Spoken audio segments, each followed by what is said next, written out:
வணக்கம். நான் doctor Melville. பண்டிகை காலமாக இருக்குது, தீபாவளி. அது சம்மந்தமாக ஒரு சில முக்கியமான விஷயங்கள் உங்களோட ஷேர் பண்ணலாம்னு நினைக்கிறேன். உச்சநீதிமன்றம் மிக முக்கியமான பல நெறிமுறைகளை சொல்லியிருக்கிறது. பட்டாசு வெடிக்க வேண்டியது எப்படி அப்படின்னு சொல்லி ரொம்ப அதிக சத்தம் எழுப்பக்கூடிய பட்டாசுகளை தவறுங்கள்னு சொல்லியிருக்காங்க.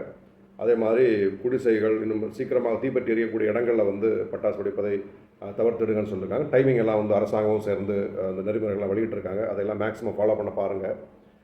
இன்றைக்கி ஒரு இன்டர்நேஷ்னல் பிஸ்னஸாக எல்லா பண்டிகைகளும் மாறி இருக்குது அப்படின்னு சொல்லி பார்க்குறோம். அது நம்பிக்கைகள்லாம் தாண்டி பல விஷயங்கள் இருக்கிறது. அதனால் நீங்கள் அந்த பண்டிகைகளை கொண்டாடுகிற போது ரொம்ப கவனமும் ஜாக்கிரதையுமாக நீங்கள் பாதுகாப்பாக இருந்து கொண்டாடுவது அவசியம் அப்படிங்கிறத நான் வச்சுக்கோங்க. சின்ன பிள்ளைகள்லேருந்து எல்லாருக்கும் ரொம்ப கவனமாக நீங்கள் அந்த பட்டாசுகளை கையாள விடுங்க.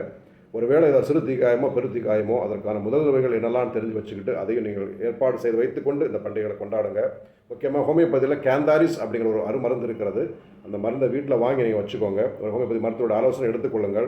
நீங்கள் சின்ன தீக்காயமோ பெரிய தீக்காயமோ பட்டுருச்சு அப்படின்னு சொன்னால் உடனடியாக அந்த மாத்திரையை சாப்பிட ஆரம்பிங்க. கேந்தாரிஸ் 200 அப்படிங்கிற மாத்திரை நீங்கள் வச்சுருந்தீங்க அப்படின்னு சொன்னால் 10 நிமிடங்களுக்கு ஒரு முறை அந்த ஹோமியோபதி மருந்தை நீங்கள் தொடர்ந்து ரிப்பீட் பண்ணி நீங்கள் சாப்பிட்டுட்டே இருந்தீங்க அப்படின்னு சொன்னால் அந்த தீக்காயத்தில் இருக்கக்கூடிய புண்ணும் சீக்கிரமாக ஆறும், அந்த எரிச்சலும் வேகமாக அடங்கும் அப்படிங்கிறத நான் அதில் வச்சுக்கோங்க.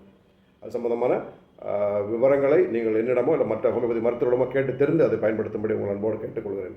அதே மாதிரி பண்டிகை காலத்தில் நிறைய ஸ்வீட்ஸு, நிறைய பலகாரங்கள், நிறைய கார்போஹைட்ரேட்ஸ், நிறைய விஷயங்கள் இப்படி சாப்பிட்டு உடம்பை வயத்தை கெடுத்துக்கொள்ளக்கூடிய ஒரு விஷயம் நடக்கும்.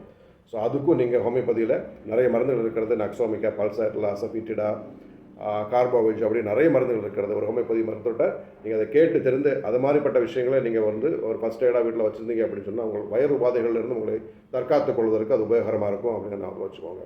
ஸோ சேஃபாக சந்தோஷமாக இருக்கணும் அப்படிங்கிறது ரொம்ப முக்கியம். ஸோ நம்ம அதை மீறி கொண்டாட்டம் களியாட்டம்னு சொல்லி இன்றைக்கி நிறைய போதை பழக்கங்களை விழுந்து லைஃபையே ஸ்பாயில் பண்ணுற அளவுக்கு நிலைமைகளை கொண்டு விட்டுறாதீங்க. பட்டாசு வெடிக்கும்போது ரொம்ப கவனமும் ஜாக்கிரதையாக இருக்க வேண்டியது அவசியம். சிறு பிள்ளைகளுக்கு சொல்லிக் கொடுத்து அதை கவனமாக நீங்கள் பார்த்து செய்யுங்கள். ஸோ என்னுடைய எல்லா வாழ்த்துக்கள். Be happy, B healthy. Bye.